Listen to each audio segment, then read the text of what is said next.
Kaya, sige net na. Hindi malakasan. Grabe nyo. Ano? Grabe nangangat talaga. Post mo. Post. Like. Malakasan natin. Sige net, para walang subay. Diba? Kahit yung mga antik, hindi ka abot. Ang kagandahan ng 7 net.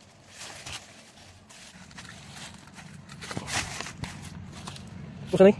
Cow lover, after namin pruning, oh. Dito sa Tuboso. Shout out, no? Ma'am Megan, salamat po. Saka si Sir, yung kanyang husband.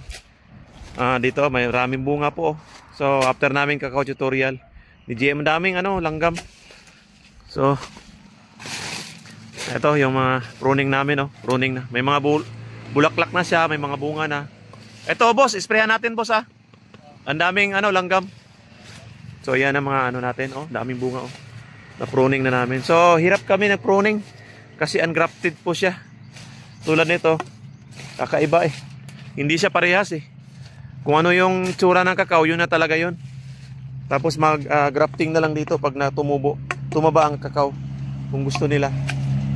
Oh, at least sana mga ganyan itsura ng ating kakao, no? Potential siya for fruiting dito. Ito yung dito.